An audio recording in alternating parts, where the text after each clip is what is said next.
பரிசுத்தநாமத்துக்கு ஸ்தோத்திரம். ஹல்லேலூயா. இந்த நாளிலும் கர்த்தர் நமக்கு கொடுத்த ஒரு வார்த்தையை நாம் தியானிப்போம்.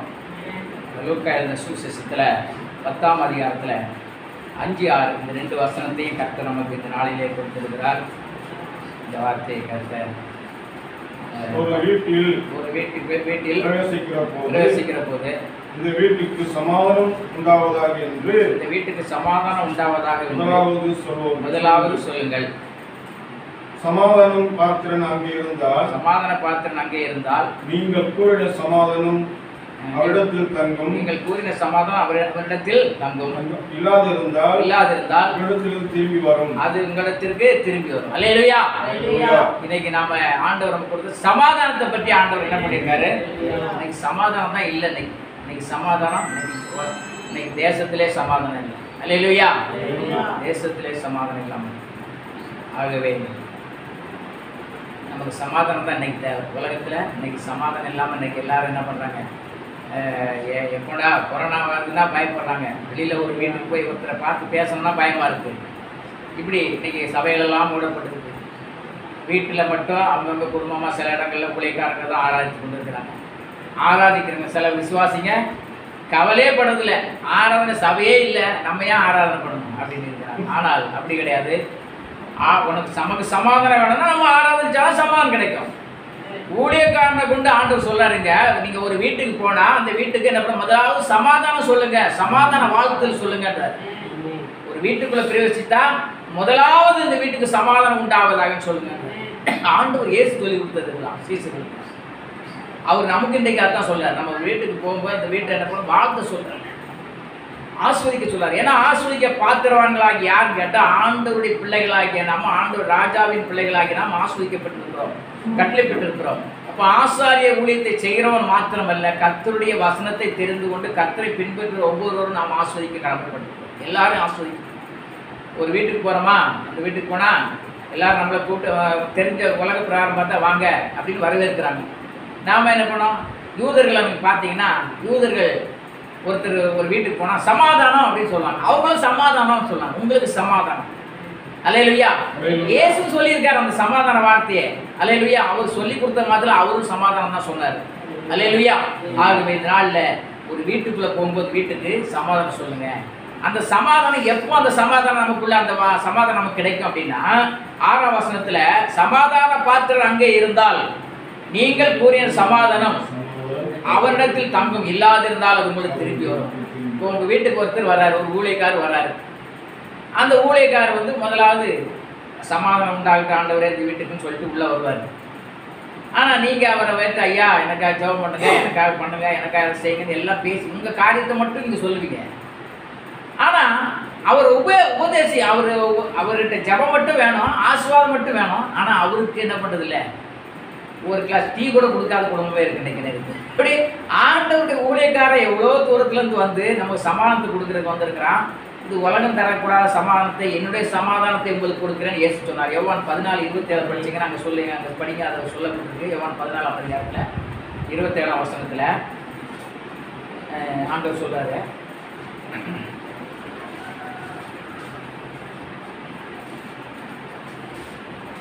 சமாதானத்தை உங்களுக்கு வைத்து போகிறேன். என்னுடைய சமாதானத்தை உங்களுக்கு கொடுக்கிறேன். உலகம் கொடுக்கிற பிரகாரமாக நான் உங்களுக்கு கொடுக்கிறதில்லை. உங்கள் இருதயம் கலங்காமலும் பயப்படாமலும் இருப்பதா. இதை சொன்னவர் இயேசு. இதை சொல்றவன் ஊழியக்காரன். இன்னைக்கு ஆண்டவருடைய பிள்ளைகள் இன்னைக்கு மற்றவங்களாம் சொன்னாங்க, எப்பா நீ குலைக்க மாட்டாப்பா என்ன அப்படின்றவன் இருக்கான். பிரதர் நல்லாயிடும், பிரதர் நல்லாயிடும், கவலைப்படாத, தைரியத்தை சொல்கிறவங்க தான் ஊழியக்காரன். முதல்ல இன்றைக்கெல்லாம் கூட ஆஸ்பத்திரியில் போனாலே கொரோனாவில் என்ன சொல்கிறாங்களா, பயப்படாதீங்க, பயம் இருக்கக்கூடாதுங்க அப்படின்னு தான் சொல்கிறாங்க. தைரியத்தை சொல்கிறாங்க. ஏன்னா இது பைபிளில் உள்ள வார்த்தை. ஆண்டவரே உங்கள் இருதயம் கலங்காது இருப்பதாக சொல்கிறார். அப்போ ஆண்டவர் சொன்ன வார்த்தை நமக்கு ஒரு இதயத்தில் சந்தோஷத்தை சமாதானத்தை கொடுக்குறது தான் ஆண்டுடைய வார்த்தை. அப்போ ஆண்டுடைய வார்த்தை நாம் இன்னைக்கு ஒருத்தருக்கு சொல்கிறோன்னா உடனே அது சந்தோஷத்தை கொடுக்கும், சமாதானத்தை கொடுக்கும். அதனால தான் ஆண்டவர் சொன்னார், உலகம் தரக்கூடாத சமாதானத்தை உங்களுக்கு வைத்து போய் என்னுடைய சமாதானத்தை உங்களுக்கு கொடுக்க. அப்போ ஆண்டுடைய சமாதானத்தை இன்றைக்கி தராங்க. இந்த சமாதானம் ஆண்டவர் எப்படி இன்றைக்கி சமாதானம் உள்ளவராய் இன்றைக்கு நிலைத்திருக்கிறாரோ அவரை போல நீங்களும் சமாதானம் உள்ளவராக இருக்கணும். நம்ம கவலை வாழ்க்கையெல்லாம் கவலை, எப்போ பார்த்தாலும் பிரச்சனை, எப்போ பார்த்தாலும் கண்ணீர், இதெல்லாம் உலகத்தில் வந்து வந்து போகும். ஆனால் இயேசு நமக்கு சமாதானத்தை கொடுத்துட்டாருன்னா அது நிரந்தரமானது. அல்லேலூயா. அதனால ஆண்டவர் கொடுக்குற சமாதானம் நிரந்தரமானது. இந்த உலகம் கொடுக்குற சமாதானம், இந்த உலகம் கொடுக்குற பிரகாரம் நான் கொடுக்கறது இல்லை. என்னுடைய சமாதானத்தை உங்களுக்கு கொடுக்குறேன். இயேசுடைய சமாதானத்தை யாராவது பறிக்க முடியுமா? அவரை அடித்து சாகடித்தாங்க, ஆனால் அவர் உயிர் தெழுந்தார். இனிமேல் அவர் தொடவிட முடியாது ஒருத்தனாலே. ஏன்னா அன்றைக்கு மனுஷனாக வந்தார், அவருடைய ரத்தம் சிந்தப்பட வேண்டும் என்பதற்காக கடவுள் மனித உருவில் வந்து தன்னுடைய ரத்தத்தை பூமியில் சிந்தினார். அன்னைக்கு அடிச்சுக்கலாம், இன்னைக்கு அவர் தொடக்கூட முடியாது. அல்லேலூயா. ஆரம்பத்தில் அவருடைய வல்லமை உடைய கடவுளாய் சமாதானத்தை கொடுக்கிறவர். அதனால தான் பவனி வரும்போதெல்லாம் பாட்டு போடுவாங்க ஊரில், சமாதானம் போதும் இயேசு கிறிஸ்து இவர்தான் இவர்தான் இவர்தான் அப்படி போடுவாங்க. சமாதானத்தை ஓதுறவர். இன்னைக்கு எதையோ ஓதிட்டு இருக்கான். எப்படி எதையோ இப்போ எங்கள் வீட்டில் கொஞ்சம் ஓதிட்டு போ அப்படின்னு கூப்பிட்டா ஒரு ஆள், நான் ஓதலாம் மாட்டேன், சமாதானத்தை சொல்லுவையா. அல்லேலூயா.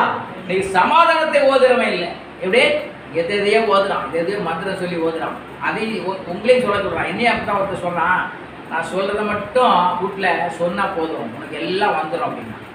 எல்லாம் வந்துடும் ரைட்டு, ஆனால் நரகத்துக்கு போயிடக்கூடாது. நான் கடைசி காலத்தில் இந்த உலகத்தில் வரும், ஆனால் கடைசி என் வாழ்க்கை நரகத்துக்கு போயினா இந்த வாழ்க்கைக்காக நான் வாழலை. எனக்கு நித்தியமான ஒரு சமாதானம் உள்ள வாழ்க்கை வந்து இருக்குது. என் வாழ்வு இந்த உலக வாழ்க்கை முடிந்த பிறகு பரலோகத்தில் ஒரு சமாதானமான வாழ்க்கை ஆண்டு கொடுக்கிறார். அந்த வாழ்க்கைக்காக நான் ஓடிக்கொண்டிருக்கிறேன். அந்த ஓட்டத்துக்காக நம்ம ஆண்டவரை நம்பி வந்திருக்காங்க. இந்த வாழ்க்கையெல்லாம் கொஞ்ச காலம் தாங்க. இது மாயையான உலகம். மிஞ்சி போனால் ஒரு 70 வயசு 80 வயசு தான், 80 வயசு வரைக்கும் இருக்கலாம். அதான் பைபிள் வசனம் சொல்லுது. ஆனால் ஆரம்பத்தில் இன்றைக்கி நம்முடைய வாழ்க்கை இந்த உலகத்தில் இருக்கிறனால ஆண்டவர் பிரியமாக நடந்தால் உலகத்தில் ஒரு சமாதானமாக இருக்கலாம். பிரியம் இல்லாமல் நடந்தாச்சுன்னா அந்த உலக சமாதானம் நமக்கு கிடைக்கும். உலக சமாதானம் யார் கொடுக்குறான்னு அவர் கொடுக்குறாரு. அதனால தான் அவர் வந்து என்ன பண்ணுறாரு, என்னுடைய சமாதானத்தை கொடுக்குறேன். அவர் வந்து என்ன பண்ணுற ஊழியக்காரனை கொண்டு என்ன பண்ணுற வீட்டு தேடி வந்து பிரதர் இயேசு உங்களை நேசிக்கிறார், உங்களுக்கு சமாதானம் சொன்னால் அந்த சமாதானம் தங்கும். எப்போ தங்கும் அப்படின்னா 7ஆம் வசனம், அந்த லூக்கா 10ஆம் அதிகாரத்தில் 7ஆம் வசனத்தில் அந்த வசனம் சொல்றாரு. 7ஆம் வசனத்துல அந்த வீட்டில் தானே நீங்கள் தங்கி இருந்து அவர்கள் கொடுக்கிறவைகளை புசித்து குடியுங்கள். வேலையால் தன் கூலிக்கு பாத்திரனாய் இருக்கிறான். வீட்டுக்கு வீடு போகாதீர்கள் சொல்றாரு. நீங்க ஒரு இடத்துல போய் தங்குறீங்கன்னா அவங்க என்ன பண்ணுவாங்க, முதல்ல ஒரு வீட்டுக்கு நம்ம போறோன்னே வாங்க வந்து தண்ணி கொடுக்குறாங்க. உலக பிரகாரமா தண்ணி சாப்பிடுங்க, தண்ணி கொடுக்குறாங்க. அப்புறம் கொஞ்ச நேரம் பேசிட்டு காப்பி தராங்க, டீ ஏதாவது தருவாங்கன்னு வச்சுங்களா. ஆனா ஊழியக்காரர் நம்ம வீட்டில் வந்து ஆசுவாதத்தை போடும்போது ஆசுவாதத்துக்கு பாத்திரவனாக இருக்கிற வேண்டும். பாத்திரவனாக இருக்கிறோமா இல்லையான்றது தான் அங்கே தான் பார்க்கணும். ஊழியக்காரன் அவ்வளோ நேரம் பேசி உட்கார வச்சுட்டு நான் ஒரு இடத்துக்கு போவேன், அவ்வளோ நேரம் நல்லா ஜபம் பண்ணுவோம், நல்லா ஜப கூட்டெல்லாம் பண்ணி முடிச்சுட்டு கடைசியில் காணிக்க கூட கொடுக்க மாட்டாங்க. ஆனால் சில நாள் காப்பியே கூட கொடுக்காத சூழ்நிலை கூட இருந்தது. காரணம் என்னன்னு கேட்டால், எப்படிங்க ஆசுவாதம் தங்கும்? நீங்கள் கூறின சமாதானம் எப்படி உங்களுக்கு அந்த வாழ்க்கையில் உங்களுக்கு பலிக்கும்? நமக்கு அந்த வாழ்க்கையில் பலிக்கணும்னா நம்ம என்ன பண்ணாக்கி அந்த சமாதானத்தை என்ன பண்ணாக்கி சொல்றார் 6ஆம் வசனத்தில், சமாதான பாத்திரம் அங்கே இருந்தால் நீங்கள் கூறிய சமாதானம் உங்களிடத்துல அவரிடத்துல தங்கும், இல்லாததால் அது உங்களுக்கு திரும்பி வரும். அப்போ ஊழியக்காரன் போடுற ஆசீர்வாதம் அவன்கிட்டே திரும்பி போயிடும். நம்ம மேலே வந்து தங்கணும்னா நம்ம என்ன ஊழியக்காரன் என்ன பண்ணோம், அவனுக்கு அவனுடைய ஆசீர்வாதத்தை பெற்றுக்கொண்ட நாம் அவர் கனம் பண்ணுறது. அவருக்கு காப்பி கொடுத்து காப்பி சாப்பிடுறியா, பசியாக இருக்கிறீங்களா சாப்பிட்டு போகியா ஆண்டு சொன்னார். ஒரு கலசம் தண்ணி கொடுத்தாலே என்ன அதன் பலனை அடையாமல் போகான்னு என்று ஆண்டு சொன்னார். ஒரு கலசம் தண்ணி கூட ஊழியக்காரன் நிமித்தமாக ஆண்டோடைய ஊழியக்காரன் கொடுத்தா அதனுடைய பலன் கொடுத்துட்டார். யார் யாருக்கோ கொடுக்குறோம், ஆனால் அதில் நமக்கு பிரயோஜனம் கிடையாது. இன்றைக்கி நினைக்கிறோம் வாரி வள்ளல் மாதிரி எல்லாத்துக்கும் கொடுப்போம், அவெல்லாம் உன்னை ஆஸ்வதிப்பானா? கர்த்தருக்கு கொடுத்தா கர்த்தரை ஊழியக்காரன் உன்னை ஆஸ்வதிப்பான். ஆகவே கர்த்தர் ஆசுவாதத்தை கொடுக்கிற கர்த்தர், சமாதானத்தை கொடுக்கிற கர்த்தர், இந்த சமாதானத்தை கொடுக்கிற வந்த ஊழியக்காரனை கனம் பண்ணா அந்த ஆசுவாதம் நம்ம வீட்டில் தங்கும். இல்லைன்னா அந்த தங்கம் திரும்பி போயிடும். இப்படிதான் நிறைய வாழ்க்கையில் இன்னைக்கு ஆசுவாதம் திரும்பி போயிட்டே இருக்கு. பாஸ்ட் வந்தாரு, ஜெபம் பண்ணாரு, ஜெபம் பண்ணத்தான் செய்யறாரு, எங்கள் வீடு அப்படியே தான் இருக்கு. ஏன் நீ கொடுக்குறதே கிடையாது கர்த்தருக்கு. நீ என்ன பண்ற, நீ ஆண்டவருக்காக எதை கொடுத்த? இன்னைக்கு வாழ்க்கையில் ஆண்டவருக்காக இன்னைக்கு சில பேர் நல்லா கடன் பண்ணுவாங்க. ஐயா வந்தால் சும்மா அனுப்பவே மாட்டாங்க காணிக்க, ஏதாவது காணிக்க வச்சுங்க. எங்கள் வீட்டில் காஃபி போட ஆள் இல்லை, டீ போட ஆள் இல்லை, காணிக்க நான் வச்சுன்னு கொடுப்பாங்க. சில பேர் என்ன சொல்லுவாங்க, ஐயா எங்களை எதுவும் கொடுக்க முடியல, டீ வாங்கி தரோம், டீ சாப்பிட்டு போங்க, எங்களை ஆசுவைத்தான் நாங்கள் நிறைய கர்த்தருக்காக செய்கிறோம் சொல்லுவாங்க. சில பேர் சாப்பாடு இங்கே சாப்பிட்டு தான் போகணும்னு சொல்கிறாங்க. இவரெல்லாம் ஆஸ்வதிக்கப்பட்டவர்கள். இந்த ஆசுவாதம் அவங்க தங்கும். நாம ஏதாவது செய்யணும். அந்த ஆண்டவர் சொல்றார், உங்களுக்கு முன்பா வைக்கிறத என்ன புசித்து குடியுங்கள் சொன்னார். அப்போ ஆண்டுடைய ஊழியக்காரர் ஒரு வீட்டுக்கு போயிருக்கான, தூரத்துலேருந்து வரான், அவர் சாப்பிட்டாரா சாப்பிடலையா அதெல்லாம் யோசிக்கவே மாட்டாங்க சில பேர். சமாதானம் மட்டும் வேணும், என் குடும்பம் நல்லா இருக்கணும், ஊழியக்காரன் ஜெபம் பண்ணால் அந்த ஆசீர்வாதம் மட்டும் வேணும். ஆனால் ஆண்டவர் மட்டும் நான் எதுவும் செய்ய மாட்டேன். அல்லேலூயா. அப்போ நாம ஆசீர்வாதத்தை, இப்போ நம்ம ஒரு பொருள் கடையில் போய் வாங்குறோம், அந்த பொருளை வாங்கிட்டு வரானாச்சு போயிட்டு வரேன்னு சொன்னால் விட்டுருவானா? காசை வச்சுட்டு போடாமல். ஏன்னா நமக்கு பொருள் சொந்தமாகணும்னா நம்ம காசை கொடுக்கணும், கிரயத்தை செலுத்த வேண்டும், அப்பொழுது தான் அந்த பொருள் சொந்தம். இல்லை சட்டை பிடிச்சி என்ன பண்ணுவான், நம்மளை அசிங்கப்படுத்திடுவான். அதே போல் நாம் இன்றைக்கு ஆசீர்வாதம் நம்மிடத்தில் தங்க வேண்டுமானால் கர்த்தருக்காக எதையாவது செய்ய வேண்டும். கர்த்தர் நேரம் வந்து நம்மகிட்ட வாங்க மாட்டார். கர்த்தர் ஊழியக்காரனை கொண்டு தான் ஆசீர்வாதம் போடுறாரு. ஊழியக்காரன் கிட்ட தான் என்ன பண்ணுவோம், அவனுக்கு கணம் பண்ணால் அந்த ஆசீர்வாதம். ஆண்டு சொல்லாரு, என்ன ஒருத்தன் என்ன பண்ணா கணம் பண்ணா பிதா அவனுக்கு கணம் பண்ணுவார் சொல்றாரு. என்ன ஒருவன் கணம் பண்ணா பிதா கணம் பண்ணுவார் சொல்ல. அப்போ ஊழியக்காரனை கணம் பண்றீங்க நீங்கன்னா ஆண்டவர் கணம் பண்றீங்க. ஏன்னா ஆண்டவர் அந்த ரூபத்தில் தான் உங்களுக்கு வந்து என்ன பண்ணுறாரு, உங்களுக்கு சத்தியத்தை சொல்கிறாரு, உங்களுக்கு வந்து ஆசீர்வாதத்தை கொடுக்குறாரு. அப்போ ஊழியக்காரனை கொண்டு தான் ஆண்டவர் ஆசீர்வதிக்கிறாரு. அப்போ ஊழியக்காரன் சமாதானத்தை சொல்ல வேண்டும். ஒரு வீட்டுக்குள்ளே போனால் சமாதானம் சொல்லணும். அப்போ இந்த சமாதானம் தங்கும். அப்போ சமாதானத்தை தங்கணும்னா நாம் அவர் கனம் பண்ணும்போது, அவருக்கு செய்ய வேண்டியது செய்யும்போது நம்ம அந்த போட்ட ஆசீர்வாதம். இல்லைன்னா அந்த ஆசீர்வாதம் நமக்கு இல்லை. நிறைய பேர் என்ன பண்ணுறதில்ல, ஜபம் மட்டும் பண்ணிட்டு போங்க, ஆனால் நாங்கள் எதுவுமே தரமாட்டோன்னா அந்த ஆசீர்வாதத்தை என்ன பண்ணல, அது திரும்பி போயிடும். அல்லேலூயா. ஆகவே ஒரு வசனத்தை நம்ம படிக்கலாம். லூக்கா 10ஆம் அதிகாரத்தில் இப்போ நம்ம 8ஆம் வசனம் படிங்க. 10ஆம் அதிகாரம் 8ஆம் வசனத்தில் லூக்கா, ஒரு பட்டணத்தில் நீங்கள் பிரவேசிக்கும் பொழுது, ஒரு பட்டணத்தில் பிரவேசிக்கும் போது ஜனங்கள் உங்களை ஏற்றுக்கொண்டால் அவர்கள் முன் வைக்கிறவர்களை நீங்கள் புசித்து. பாருங்க, ஒரு பட்டணத்துக்குள்ள நம்ம போறோம், அன்னைக்கு ஆண்டவர் பற்றி சொல்ல போகும்போது கூட அவங்க யாராவது நம்ம கூப்பிட்டு எங்கள் வீட்டில் சாப்பிடுன்னு கூட அவங்க சாப்பிடலாம் ஆண்டு சொல்றாரு. ஏன்னா அவங்க ஆண்டவரை நம்புறாங்க, அவங்க ஆசீர்வாதம் பெற்றுக்கொண்டு பார்த்துருவாங்க. நம்ம முன்ன பின்ன தெரியாத ஒரு இடத்துக்கு நம்ம போய் ஆண்டவர் பற்றி சொல்ல போகிறோம். ஆனால் அங்கே யாராவது எங்கள் வீட்டில் வந்து சாப்பிட்டு போங்கன்னா அவன் தான் ஆசீர்வாதத்தை பார்த்துருவான். வீட்டுக்கு நம்ம எல்லா வீட்டுக்கும் போகிறோம், ஒரு இடத்துல கூட்டி ஜெபம் பண்ணும்போது அந்த இடத்துல எல்லாரும் வந்துடுவாங்க. அந்த அடுத்த வசனம் படிக்க, 9ஆம் வசனம். அவ்விடத்தில் உள்ள பிணியாளிகளை சொஸ்தமாக்கி தேவனுடைய ராஜ்யம் உங்களுக்கு சமீபமாய் வந்திருக்கிறது, தேவனுடைய ராஜ்யம் உங்களுக்கு சமீபமாய் உங்களுக்கு வந்திருக்கிறது அவர்களுக்கு சொல்லுங்கள் சொல்ற. அப்பாங்க, உங்க பட்டணத்தில் பிரவேசிக்கும் போது யாராவது நம்மளை கூப்பிட்டு கனம் பண்ணி நம்மளுக்கு சாப்பாடு கொடுத்து நம்மளை கனம் பண்றாங்கன்னா அந்த வீட்டில் தங்கி அந்த வீட்டை ஆசீர்வதிச்சு அங்க இருக்கிற வியாதிக்காரர்கள்லாம் கொண்டு வந்து அவங்களை ஜெபம் பண்ணி சுகமாக்குங்கன்றாரு. அப்போ அந்த அதிகாரத்தை கர்த்தர் ஊழியக்காரனுக்கு கொடுத்துருக்காரு. அப்போ ஊழியக்காரனை ஜெபிச்சு சுகம் பெற்றவங்க ஏராளமான பேர். பேய் பிசாசு வந்து விடுதலை கிடைச்சிருக்கு, செய்வனை வந்து விடுதலை கிடைச்சிருக்கு, மாந்திரத்தில் எதுலையோ தீராத நோய்கள்லாம் குணமாக இருக்குது. அப்போ ஊழியக்காரன் கனம் பண்ணும்போது அவன் என்ன பண்ணுறான், அங்கே ஜெபிக்கிறான். ஜெபிக்கும் போது இந்த வியாதி நல்லா இருக்கு. முதல்ல நம்ம இன்னைக்கு நிறைய வாழ்க்கையில் வியாதி, எங்கே போனாலும் இந்த வியாதி நல்லா ஆக மாட்டேங்கிறத, எவ்வளோ மந்தவாதிட்ட பணம் மாதம் கொடுக்குறேன், ஆனால் நல்லா ஆக மாட்டேங்குது. ஆண்டர்கிட்ட வந்து சும்மா ஜெபம் நல்லா ஆகிட்டோம், ஆனால் ஊழியக்காரனுக்கு கொடுக்க மாட்டான். ஆனால் மந்திரவாதிக்கு 500 1000 கொடுத்துருப்பான். ஆனால் ஊழியக்காரனுக்கு 10 ரூபா 50 பைசா 1 ரூபான்னு சொல்லி டொங்குன்னு போடுவாங்க சில பேர். ஆனால் நீ ஊழியக்காரனை கனம் பண்ண வேண்டும். ஆகவே உலகத்தான் பாருங்க, மாந்திரவாதிக்கு போய் எவ்வளோ கொடுத்தும் நிம்மதி இல்லாத வாழ்க்கை, ஒரே சின்ன ஜபம் பண்ணுப்போம் அந்த வியாதி நல்லா இருக்கும். அப்போ ஆண்டவரை நீ கனம் பண்ண வேண்டும். ஆகவே இந்த சமாதானம் நம்மிடத்தில் தங்க வேண்டுமா, ஆண்டவருக்கு நம்ம கொடுக்கும்போது பெரிய ஆசீர்வாதத்தை நம்ம கொடுக்குறாங்க. அது உலகம் தரக்கூடாத ஒரு சமாதானம் இதுதான். ஏன்னா அங்கே மட்டும்தான் கிடைக்கும். மற்ற எல்லாம் அந்த உலகத்தில் வாங்கிடலாம், பணத்தினால வாங்கிடலாம், எது திறமையில வாங்கிடலாம். ஆனால் இதை மட்டும், இந்த சமாதானத்தை மட்டும் என்ன பண்ண முடியாது, யாரும் வாங்க முடியாது. அவரா கொடுக்கணும். அவரா உங்களோட சமாதானத்தை கொடுக்குறாருன்னா அது பாக்கியம். அல்லேலூயா. ஆகவே இந்த நாட்களில் ஒரு இயேசு கிறிஸ்து ஒரு இடத்துல வசனத்தை சொன்னதை நாம் படிக்க, இந்த சமாதானத்தை ஏற்றுக்கொள்ளாவிட்டால் என்ன நடக்கும்ன்றதையும் சொல்கிறார். லூக்கா 10ஆம் அதிகாரம் 11 12 சொல்றாரு, நீங்கள் சமாதானத்தை உங்களை ஏற்றுக்கொள்ளாவிட்டால், நீங்கள் அந்த பட்டணத்தை விட்டு அல்லது வீட்டை விட்டு போகும்போது உங்களை ஏற்றுக்கொள்ளாவிட்டால் கால்களில் கடைந்த தூசியை உதறி போட்டு போங்க.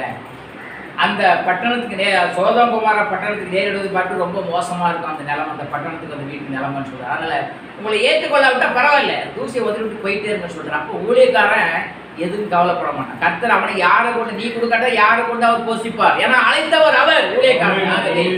இன்னைக்கு நீ ஆசீர்வாதத்தை பெற்றுக்கொள்ள உங்கள் வீடு தேடி வந்திருக்காருன்னா உனக்கு ஆசீர்வாதம் வீடு தேடி வந்திருக்க அர்த்தம். நீ ஆசீர்வாதம் உள்ளவனாய் மாறப்போகிறாய். அந்த ஊழியக்காரன் கனம் பண்ணிட்டா நீ ஆசீர்வாதம் ஆயிடுவேன். இல்லைன்னா வந்த ஆசீர்வாதம் போயிடும். அல்லேலூயா. வீட்டுக்கு வந்து ஆசீர்வாதம் போச்சே அதுக்கு ஒரு வடகு. ஆகவே வந்த நேரத்தில் பயன்படுத்துவோம். அந்த சமாதானத்தை பெற்றுக் கொள்வான். அவன் வந்துட்டு வெறுமையாக போகிறான்னா அந்த அவங்க கனம் பண்ணலைன்னா வசனமே சொல்லுது, ஏற்றுக்கொள்ளலைன்னா ஆண்டவர் ஏற்றுக்கொள்ளலைன்னா காலில் படித்த தூசி உதறிட்டு போங்க. சோதோமோரா பட்டணம் வந்து கர்த்தருக்கு பயந்து நடக்காதனால அக்கினினால் அந்த எரித்து என்ன பண்ணாரு, அந்த சோதோமோரா பட்டணத்தை கர்த்தர் அழிச்சாரு. வேதனையோடு அவங்க துடிச்சு சென்று போனாங்க சோதோமோரா பட்டணம். அதே போல பின்னால் அந்த குடும்பத்துக்கும் அந்த பட்டணத்துக்கு நேருன்னு சொல்றாங்க. ஊழியக்காரன் சாதாரணமானது கிடையாது. ஆண்டுடைய அனுப்பப்பட்ட ஒரு ஊழியக்காரன் ஆண்டுடைய பிள்ளையோ சாதாரணமானவர். ஏன்னா அவன்கிட்ட சமாதானம் இருக்கு. அவன் ஏற்றுக்கொள்கிறவன் அவனை கனம் போட்டு ஒரு சமாதானம் அவனுக்கு தம். ஆகவே கர்த்தருடைய பிள்ளைகளாகி நீங்கள் ஊழியக்காரர்களை கனம் பண்ணுங்க, உங்களுக்கு சமாதானம் வரும். இப்போ யோவான் 20ஆம் அதிகாரம் 19ஆம் வசனம் திறந்து படிச்சீங்கன்னா அங்க ஒரு வார்த்தை சொல்றார். யோவான் 20ஆம் அதிகாரம் இயேசு என்ன சொன்னார்னு பாருங்க. இயேசு அந்த வார்த்தை சொல்லுகிறார். 20ஆம் அதிகாரம் 19ஆம் வசனம்.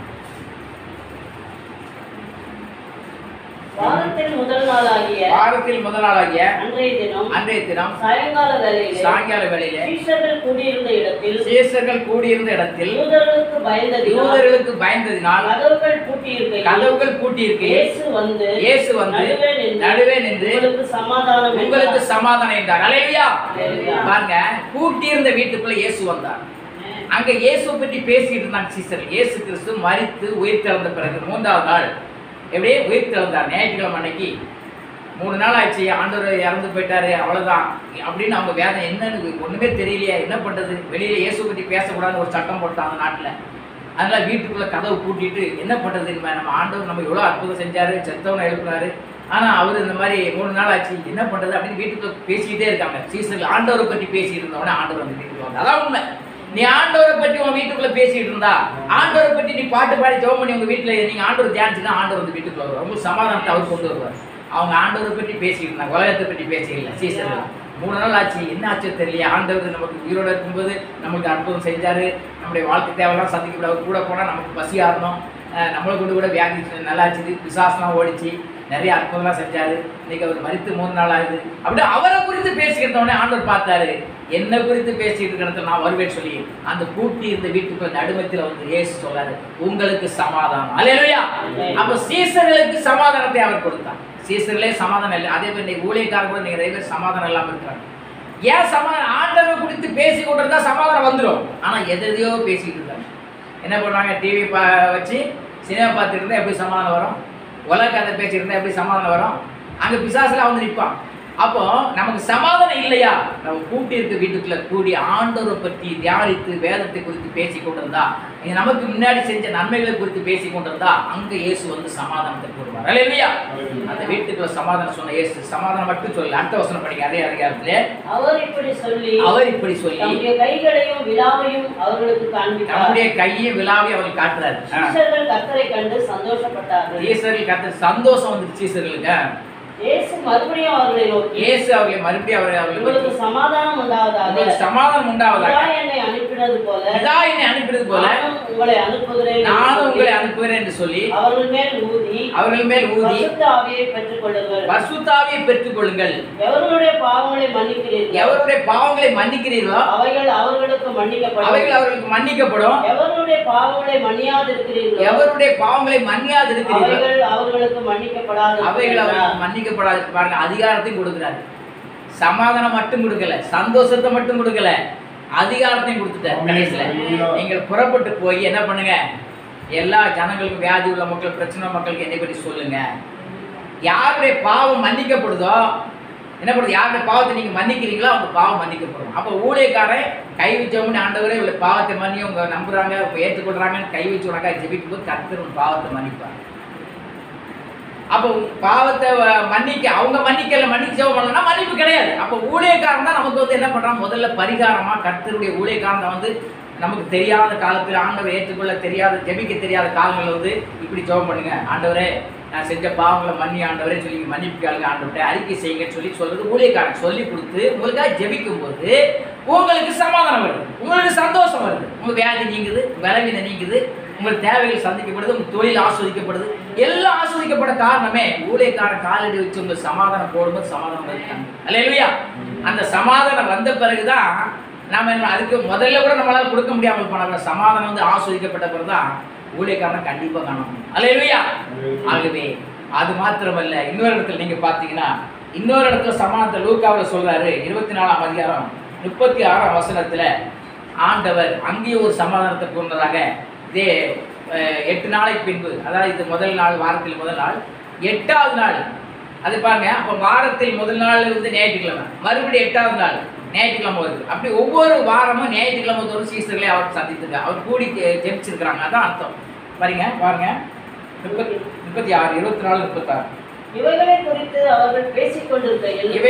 அவர்கள் பேசிக் கொண்டிருக்கும் போது இயேசு தாமே அவர்கள் நடுவிலே நின்று உங்களுக்கு சமாதானம் என்றார். உங்களுக்கு சமாதானம். பாருங்க, எவைகளை குறித்து? இயேசுவை குறித்து பேசிக் கொண்டிருந்தாங்க. அப்ப இன்னைக்கு யாரை குறித்து பேசிக் கொண்டிருக்கோம்? நம்ம இன்னைக்கு நம்ம வீட்டுல யாரை குறித்து?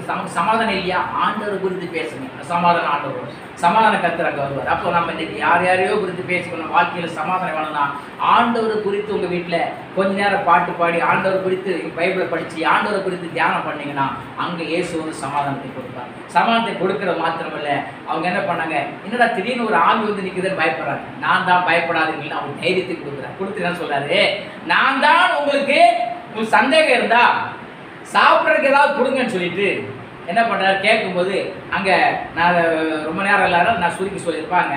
அதுக்கு பின்னாடி பார்த்தீங்கன்னா 44ஆம் வசனம் வரைக்கும் அது சொல்லப்பட்டிருக்கு. என்ன பண்றாரு, மீன் கொடு துணிக்கையும் அவருக்கு என்ன தேன் கொடுத்ததா சொல்லப்படுது. அதை வாங்கி அவர் வந்து புசித்தாருன்னு சொல்லப்படுது. அப்போ ஒரு ஆவி வந்து நம்மகிட்ட வாங்கி சாப்பிடுமா? சாப்பிடாது. அப்போ அவங்க ஆவின்னு நினைச்சு பயந்துட்டாங்க. அப்போ இயேசு ஒரு ஆவி இல்லை, அது கடவுளுடைய குமாரன், கடவுளாகவே மனுஷருடத்தில் வந்து என்ன பண்ணாரு, இன்னைக்கு அவளுக்கு ஆகாரத்தை வாங்கி என்ன பண்ணாரு, சாப்பிட்டு நான் தான் இயேசுன்னு சொல்லி என்ன பண்ணாரு, அவங்களுக்கு தைரியப்படுத்தினார். அதே போல இன்னைக்கு ஆண்டவரே வாங்கி சாப்பிட்டாரா இல்லையா? ஆண்டவருக்கு பசி எடுத்திருக்கோம், அப்போ ஆண்டவர் சாப்பிட்டாரு. அப்போ உன்னைக்கு ஊழியக்காரன் ஆண்டவருக்கு, நீங்க ஊழியக்காரன் கொடுக்கறதுலாம் ஆண்டவருக்கு கொடுக்குறது. அப்போ ஆண்டவர் மட்டும் என்ன பண்ணல, ஆண்டவர் கேட்டாரு, கேட்டு வாங்கினாரு. உங்களுக்கு ஏதாவது இருக்கா புசிக்கிறதுக்கு கொடுங்க அப்படின்னோன்னு என்ன பண்ணாரு, தேன் கூட்டு துணிக்கையும் என்ன பண்றாங்க, மீன் கிடத்தி அவர் கொடுத்தாங்கன்னு சொல்லப்படுது. உடனே வாங்கி புசித்தார். அல்லேலூயா. ஆகவே இன்றைக்கு நம்முடைய ஆண்டவர் இன்னைக்கு நம்மிடத்தில் அவர் கேட்டு வாங்குற, சில பேர் கேட்டு வாங்குறாங்க அப்படின்னு கேட்டு வாங்க. நீ ஆஸ்வதிக்கப்படுறதா அவன்கிட்ட கேட்டு வாங்குறாரு. ஒரு வீட்டில் ஒரு ஊழியக்காரர் ஒரு முறை ஆண்டவர் ஏற்றுக்கொண்ட ஒரு பயங்கரமான கஷ்டப்பட்ட ஒரு ஐசியாவாரம் பண்ணியிருந்தார் அவருக்கு. அப்போ ஆண்டவரை ஏற்றுக்கொண்டு ஆரம்பத்தில் ரொம்ப கஷ்டமா. இப்போ ஆண்டவர் 2 ஊழியக்காரங்க ஊழியத்துக்கு போனாங்களா அந்த பகுதியில். இந்த வீட்டுக்கு போய் ஒரு ஜெபம் பண்ணுன்னு சொல்கிறாங்க. உடனே அந்த வீட்டுக்கு போயிட்டு பிரதர் சோத்துறாங்க, ஐயா வாங்க வாங்கன்னு சொல்கிறாங்க. 2-3 நாளாக சாப்பாடு இல்லை அந்த வீட்டில். ஆனால் ஆண்டவர் சொல்கிறார், அந்த ஊழியக்கார சொல்கிறார், ஐயா உங்கள் வீட்டுக்கு வந்திருக்கேன், ஏதாவது சாப்பிட கொடுங்கன்னு கேட்குறாரு. ஆண்டவர் அவங்க கேட்டு வாங்கி சாப்பிட சொல்கிறாங்க. அவங்க என்ன பண்ணாங்க, நைட்டு சாப்பிட்றதுக்கு முருங்கை இலையை பறித்து, சாப்பாட்டுக்கு வழி இல்லாமல் முருங்கை இலையை நல்லா வதக்கி அதை சாப்பிட்டு படுக்கலாம். புருஷன் முன்னாடி 2 பேரும் அதான் வச்சுக்காங்க. ஐயா நான் உங்களுக்கு இல்லைன்னு சொல்லாமல் நாங்கள் ஏதாவது கொடுக்குறது நீங்கள் சாப்பிடுவீங்களான்னு கேட்டார். எதை கொடுத்தாலும் பரவாயில்ல, உங்கள்கிட்ட சாப்பிட சொல்லி ஆண்டவர் சொல்லிட்டார். அதனால எங்கள் முன்னாடி வைக்கணுன்னே இவங்க அப்படியே ஒரு மனசில் சாப்பாடு இல்லையே என்ன பண்ணுறதுன்னு சொல்லி ஒரு வேதனையோட துக்கத்தோடு என்ன பண்ணாங்க, எங்கடையா முருங்கைக்கீரை தான் இதைத்தாயா சாப்பிட்டு படுக்க போகிறோம், நாங்கள் நீங்கள் கேட்டதுனால இதைத்தான் உங்களுக்கு நான் கொடுக்க போகிறோம், பரவாயில்லை அப்படின்னு சொல்லி என்ன பண்ணுறான், அந்த முருங்கைக்கீரையை கொஞ்சம் கொஞ்சம் என்ன பண்ணுற 2 பேரும் சாப்பிட்டு கர்த்தாவே இந்த வீட்டை ஆஸ்வதியும் இனிமேல் நாங்கள் வரும்போது ஆசுவமாக இருக்கணும் ஆண்டவரே அப்படின்னு சொல்லி ஜெபம் பண்ணிட்டு வந்தாராம். அதுக்கு பிறகு அந்த கொடுத்தவர் ஆசீர்வாதம் உள்ள மனதினாயி அந்த ஊழியத்துக்கே, அந்த ஊழியக்காரருக்கு அரிசி மூட முடியா அதுக்கு ஒரு காணிக்க கொடுக்க ஆரம்பித்தார். காரணம் என்னன்னு கேட்டால், கர்த்தருடைய ஊழியக்காரர் முருங்கைக்கீரையை கொடுத்தா கூட அன்னையிலேருந்து அவன் ஆசீர்வாதம், வீட்டில் குறையலாம், வேலை கிடைச்சி ஆசீர்வாதம் உள்ள மனிதனாக ஒரு மாறிட்டாரான். அதே போல் இன்றைக்கி நம்முடைய வாழ்க்கையில் நம்ம கொடுக்குறது சின்னதாக இருந்தாலும் அது ஒரு பெரிய ஆசீர்வாதத்தை கொண்டு வரும். ஆகவே ஊழியக்காரனுக்கு எதை செய்யலாம், அதை எனக்கே செய்யலாம் அந்த ஒரு நாள் சொல்ல பரலோகத்தில். அதனால் இன்றைக்கி ஆண்டவருக்கு செய்கிறதெல்லாம் இன்றைக்கி ஆண்டவர் நேரடியாக வந்து வாங்க மாட்டார். ஊழியக்காரன் அனுப்புவார், உனக்கு சமாதானம் கிடைக்கும். அவர் ஜெபம் பண்ண விடுதலை கிடைக்கும். அவர் சத்தியத்தை சொல்வார், இப்படி நடந்துங்க, இப்படி நடந்தால் உங்களுக்கு சமாதானம் அப்படி இந்த பைபிள்லேருந்து எடுத்து சொல்லுவார். அப்போ பைபிளில் சொல்லப்பட்டாலும் ஆண்டுடைய வார்த்தை, இந்த ஆண்டுடைய வார்த்தையை சொல்கிறது தான் ஒரு வேலை. சொல்லி ஜெபம் பண்ண உடனே அந்த ஆசீர்வாதம் நீங்கள் கீழ்ப்படுத்தி அந்த ஆசீர்வாதம் தங்கும், அந்த சமாதானம் உங்களுக்கு தங்கும்னு சொல்லப்படுது. இன்னும் ஒரே ஒரு வார்த்தை சொல்லி கொடுத்தது. 6ஆம் அதிகாரத்தில் 23ஆம் வசனத்தில் கர்த்தருடைய தூதன் என்ன சொன்னார், கர்த்தருடைய தூதன் சொன்னதையும் நம்ம பார்க்கலாம். அப்போ ஆண்டவர் இயேசு சொன்னார். ஆனால் இயேசு கிறிஸ்து இந்த உலகத்தில் வர்றதுக்கு முன்னாடியே 600, 700, 800 வருஷத்துக்கு முன்பாக ஆண்டவர் சிறுவல் சந்ததியில் இடத்துல செய்த ஒரு காரியத்தை தேவதூதன், கர்த்தருடைய தூதனானவர் வந்து அங்கே என்ன சொன்னார் என்று சொல்லி அங்கே சொல்லப்படும். படிங்க 23ஆம் வசனம், 6ஆம் அதிகாரம் 23ஆம் வசனம்.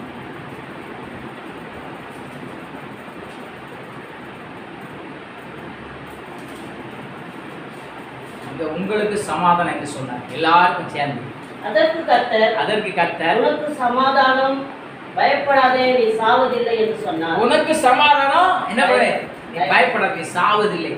தனிப்பட்ட ஒரு ஆளுக்கு சொல்றாரு. இன்னைக்கு கூடி இருந்து ஆண்டவர் தியானித்து கொண்டிருந்தவங்களுக்கு சமாதானத்தை கொடுத்தாரு. இங்க தனிப்பட்ட ஒரு ஆளுக்கு சமாதானத்தை கொடுக்கிறாரு. இந்த கிதியோன் என்றவன், மீதியானியர் ஒரு ஜாதி வந்து என்ன பண்ணுவாங்க, இஸ்ரவேல் மக்கள் விதை விதைச்சிருப்பாங்க. நல்ல விளைச்சல் வந்தோடனே நைட்டோ அறுத்துட்டு போயிடுவாங்க.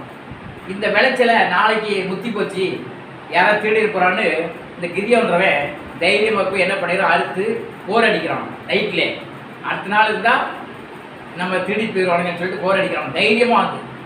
அப்போ ஆண்டவர் அங்கே வந்தார். 11ஆம் வசனத்தில் கர்த்தருடைய தூதனானவர் சொல்லப்படுது. 11ஆம் வசனத்தில் பார்த்தீங்கன்னா கர்த்தருடைய தூதனானவர் வந்து அபியேசிரியானான யோவாசின் ஊரானாகிய ஒப்ராவில் இருக்கும் கர்வாலி மரத்தின் கீழ் உட்கார்ந்தார்.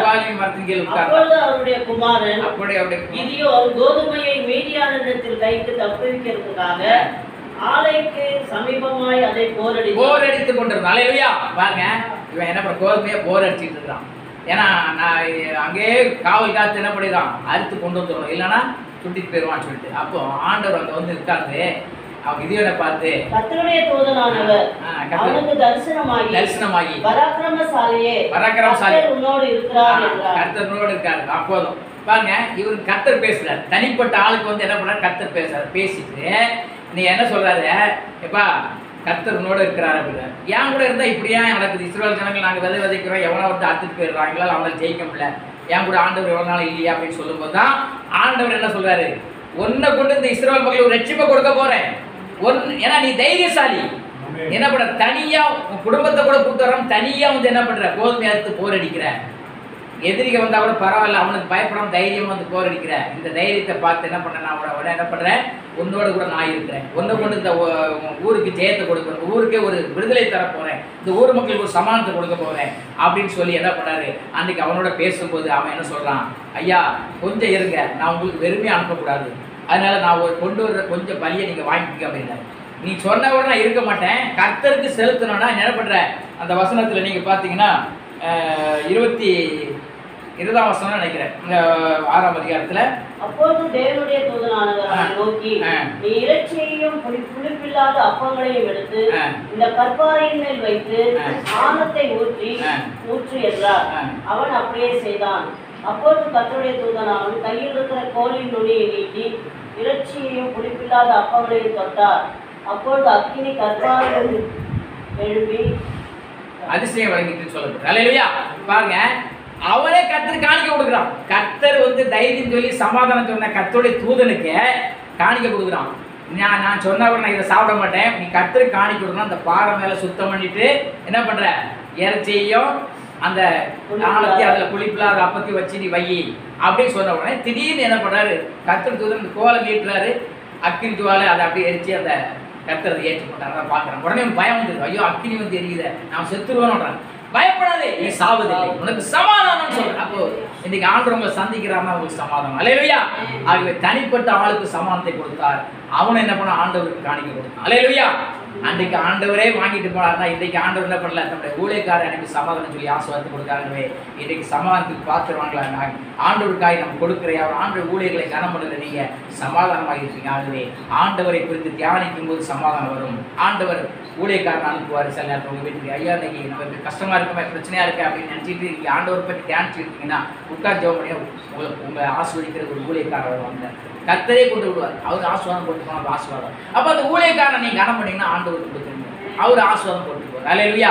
ஆகவே சமாதானத்துக்கு பார்த்துருவாங்க, சமாதானத்தை பெற்றுக்கொள்ள இன்றைக்கி ஆண்டவர் இந்த ஊழியக்காரர் சமாதானத்தை கொடுக்குறவங்க, ஆண்டவர் சமாதானத்தை கொடுக்க பாக்கியத்தை அவர் கொடுத்துருக்காரு. ஆகவே சமாதானத்தை நாம் பெற்றுக்கொள்வோம். இந்த நாளில் சமாதானம், உங்களுக்கு சமாதானம், உனக்கு சமாதானம். ஆண்டவர் தனிப்பட்ட வாழ்க்கையில் உனக்கும் சமாதானம் சொல்கிறாரு. கூடியிருந்து தியானிக்கிற ஆண்டோட சமூகத்தில் தியானிக்கிற ஞாயிற்றுக்கிழமை ஆராதனை கூடி உட்கார்ந்து ஆண்டோட பற்றி தியானிக்கிற உங்களுக்கு சமாதானம் என்று சொல்கிறாங்க. அல்லேலூயா. ஹல்லேலூயா. ஹல்லேலூயா. ஹல்லேலூயா. சோதரம் மண்டபா, சோதரம் சோதரம் சோதரம். கர்த்தருடைய வார்த்தையை கேட்டு ஆண்டவரை இனிமேல் நான் தியானிப்பேன். ஞாயிற்றுக்கிழமை தோறும் எனக்கு பிரச்சனை வரும்போதெல்லாம் நான் கூடி ஆண்டவரை பற்றி பேசுவேன். எனக்கு சமாதானம் தருக கர்த்தர் என் வீட்டுக்கு வருவார் என்று சொல்லி விசுவாசத்தோடு இன்றைக்கு கூடி ஜெபிப்பேன். இவ்வளவு நாள் நான் ஜெபிக்காமல் போயிட்டேனே, இவ்வளவு நாள் ஞாயிற்றுக்கிழமை ஆராதிக்காமல் போயிட்டேன், இனிமே வீட்டில் ஆராதிப்பேன் என்று ஒரு தீர்மானம் எடுக்கிற பிள்ளைகளுக்கு சமாதானம் உண்டாவதாக ஆண்டவரே. ஹல்லேலூயா. சமாதானம் உண்டாகட்டும், சந்தோஷம் உண்டாகட்டும் ஆண்டவரே. அவருடைய வாழ்க்கையில் பரிசுத்தாவுடைய அபிஷேகத்தை கொடுத்தாங்க. அவர்களையும் அவருடைய ஊழியக்காரர்களாய் மாற்ற ஆண்டவரே. ஆசீர்வதியும். வசனத்தை கேட்ட ஒவ்வொரு குடும்பத்திலும் சமாதானம் உண்டாகும். வியாதிகள் நீங்கட்டும், வேலைமைகள் நீங்கட்டும், பிரச்சனை நீங்கட்டும், அவர்களுக்கு நல்ல தொழில் வாய்ப்புகளை உருவாக்கித்தாலும் ஆசீர்வதி பெரிய காரியம். இயேசுவின் நாமத்தில் ஜெபிக்கிறோம் நல்ல பிதாவே.